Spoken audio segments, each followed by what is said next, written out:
Hi, my name's Phil. I like talking about politics, and in this video I'd like to discuss how Rishi Sunak has finally had to recognise political reality and sack Nadhim Zahawi for breaching the ministerial code. And ending up in this mess, he has made the same mistake that Boris Johnson made so many times and demonstrated his political naivety into the bargain. But first, if you'd like to be notified of daily news and politics, please subscribe to the channel and click the bell notification icon. So there I was this morning pottering around and someone tweets, I bet that buggered up the schedule for today. I thought, why, what's happened? Go to the news, Zahawi's just been sacked. Yes, that does bugger up my schedule. Never mind, happens. The fact that he has been sacked is not really what's newsworthy, of course. We all knew it was coming. It's the chaotic way in which Sunak has blundered his way through this latest scandal in the same way Johnson used to. It shows that Sunak learned nothing by observing the many PR mistakes that Johnson made. For a full week now, Rishi Sunak had been trying to say, due process must be followed. I've instructed my ethics advisor and we must wait for the report.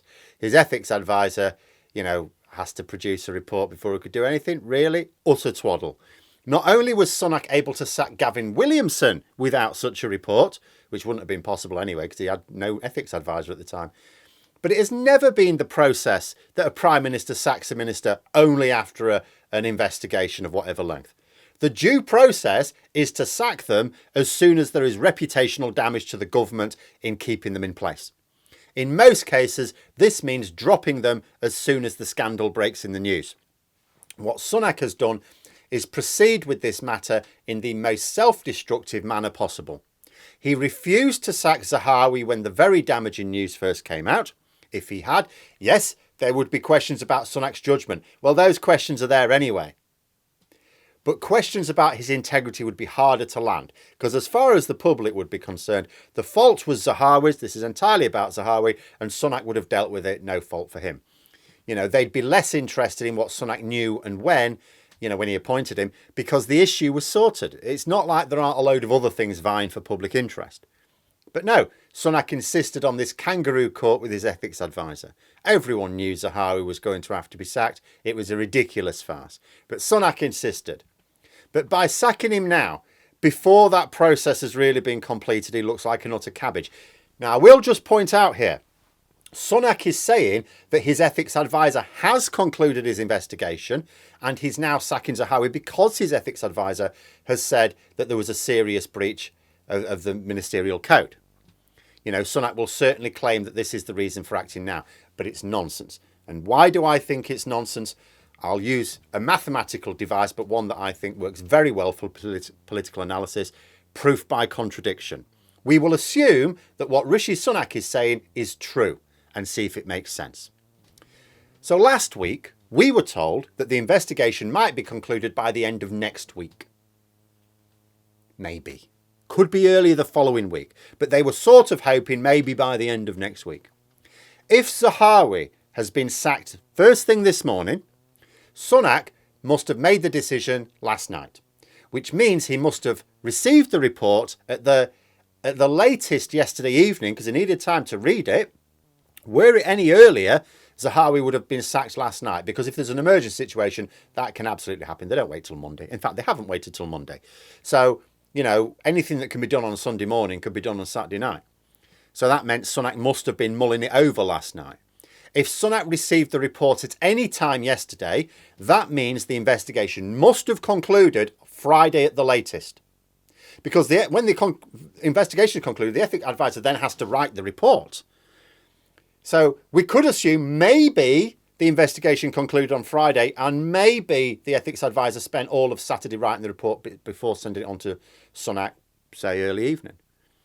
If the investigation had concluded on Friday, the media would have known about it. There's been intense media speculation here. There's been journalists bugging the Downing Street for ages. When things like this normally happen, when there is an investigation like this, the media find out when it's concluded. Even if they know they're waiting a day or two for the report, they know when it's concluded. This sequence of events just isn't plausible. Sunak, faced with mounting pressure, probably fearing more damaging revelations, there was another one on the front page of The Observer this morning, rushed the process. This also suggests that maybe the Independence Ethics Advisory is not as independent as it should be, because what I reckon's happened is Sunak has said, look, Laurie, mate, I need that report now. Can you hurry it up? You know, as far as any critical thinking person will see, Sunak tried to stand by his due process argument, even though it was not due process. It's never been due process. And then rushed it all to deal with the matter in the way he should have done a week earlier. He failed to sack Zahawi in a timely manner, so looks weak. He failed to stick by his due process properly, even though he's trying to claim he has, so looks indecisive, as well as weak. He's done what Boris Johnson did so many times, tried to brazen something out, tried to go through a process on his own terms, then eventually had to initiate an embarrassing climb down as being less politically damaging than carrying on. He must have had colleagues shouting at him for days to get rid of Zahawi. The lesson he needed to learn from Johnson's time in office is that if you do not nip a scandal in the bud very early, it's not just that the public don't forget, it's that the revelations will keep coming. If someone, whether it's a whistleblower or a journalist, wants to keep pressure on a scandal, they don't release all the information at once right at the start. They release just enough to create the scandal, to generate the interest, then they keep reporting a little bit more. Each day or two, a little bit more damaging information until the Prime Minister has got no choice but to act before it gets too hot to handle, and they will have suffered permanent reputational damage into the bargain. The latest damaging revelation was that Sunak was warned about Zahawi when he appointed him.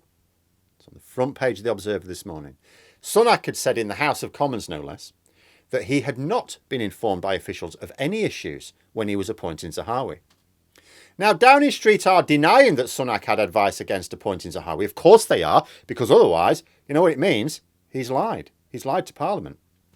But papers like The Guardian, or the Observer in this case, don't publish things unless they're sure of their sources. Yes, they can get things wrong. They do occasionally get things wrong. But would anyone really believe they've got this wrong? And this is serious for Sunak, because like I say, it would suggest, if it's true, it means that he has deliberately misled Parliament. Right now, there's an investigation going on into whether Boris Johnson deliberately misled Parliament. If found guilty, it could trigger a sequence of events whereby he is no longer an MP. Now, Tory MPs could not possibly allow that to happen as Prime Minister. It doesn't matter when Boris Johnson fell or for what reason. He would have to have fallen by now regardless, because they could not let Boris Johnson be Prime Minister facing that Privileges Committee where he could end up not as an MP. Sunak may have committed the same offence here, and it could potentially have the same consequences. He will certainly be asked about it in Parliament at some point this week. And also, the thing is, if Sunak has received official advice about Zahawi when he appointed him, there will be an official record.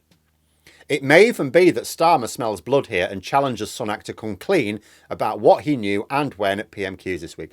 I don't know, sometimes there are more damaging things that come up, but this is possible. Rishi Sunak was told there could be reputational risk to the government from Nadhim Zahawi's tax affairs when he appointed him as Conservative Party chair in October, sources have told The Observer.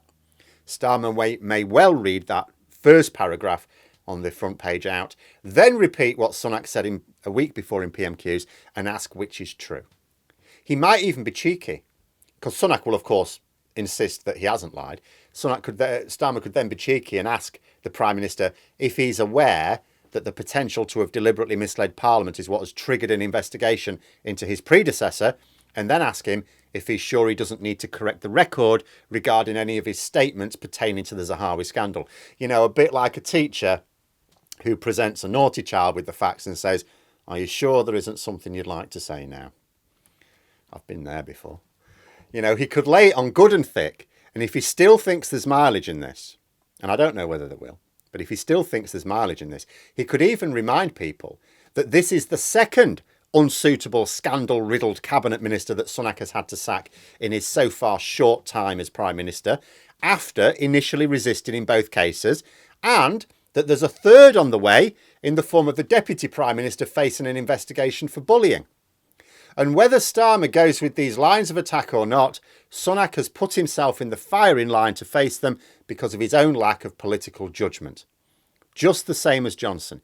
Johnson supporters used to say, "Oh, he's got the finger on the pulse of public opinion. Oh, he knows what they're like." No, he didn't. He never did.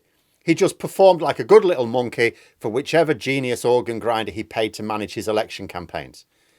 You know, someone with their finger on the pulse of public opinion does not have to U-turn as a result of a public backlash. And Johnson did it so many times. He had to U-turn about half a dozen things in 2020 as a result of a public backlash, including starving children over summer. How he ever thought that was going to fly is beyond me. You know, he had to U-turn on dumping sewage in our rivers. His U-turn on the Owen Paterson scandal was really embarrassing. You know, he wasted parliamentary time forcing his MPs to vote to disband the Standards Committee, and then after the massive public backlash, had to waste more parliamentary time getting his MPs to vote to put it all back again. That was deeply embarrassing. Although he did use the scandal to reverse his U-turn on dumping sewage in rivers, which is now we have so much sewage dumped in rivers still, you know, because people were distracted by the latest scandal and they forgot about that one. And I think Partygate was reported when it was because Johnson was weakened by the Paterson scandal. I've said so many times. The Partygate reports started long after the offences took place, long time after. Why did it take so long to come out into the media? For maximum impact. Wait for Johnson to be wounded. Don't do it while he's riding high with the vaccine bounce. No point. Wait for him to be damaged by some serious blunder. And there will be a serious blunder because it's Boris Johnson. Then go for it. And even Partygate became a bigger scandal than it should have because Johnson failed to nip it in the bud. He should have just admitted to everything that was going to come out anyway. Instead of just saying, because he kept just thinking, right, what's in the public domain? How can I come up with a story to right? Let's just admit to it. It would have been very damaging still, but there wouldn't have been the Sue Gray report. There wouldn't have been the Partygate fines. There wouldn't have been the Privileges Committee investigation. Boris Johnson would still be Prime Minister. He wouldn't be polling particularly well, nor would his party. But it wouldn't have gotten so bad that the Tories are forced to get rid of him and just risk anyone, even Liz Truss. You know, the lesson is do not let a damaging scandal grow. Deal with it early. If you get advance notice that something's about to blow in the media, deal with it before that newspaper lands on the petrol station forecourt. Puncture the story before it ever emerges. If you get caught out, react quickly. The advantage Sunak has is that the scandals don't really centre about him in the same way as they did Johnson. There are a few little scandals going around, but it's small fry compared to his colleagues. So mostly the public sort of accepts Sunak as being reasonably clean. It's easier for him to deal with them than it was for Johnson because the scandals were around him. I mean, yes, he doesn't want to lose valuable allies from cabinet. Of course, he'd like to save them if he can. But when it comes to very damaging scandals like, you know, tax dodging and bullying, his MPs will expect him to be ruthless. May even respect him for it. Whether his MPs care about their party or their own seats, they're not going to be impressed with reputational damage hurting their chances at the next election for the sake of a colleague who just wasn't careful enough to cover their tracks. Sunak has failed to learn this lesson, a lesson that most prime ministers have learned before they ever take the top job, or at least they did until a few years ago. But there we are. Those are my thoughts. Let me know yours in the comments below. I hope you found the video interesting. If you did, please click the like button. And if you'd like to support the channel further, the join button for memberships. And until next time, I'll see you later.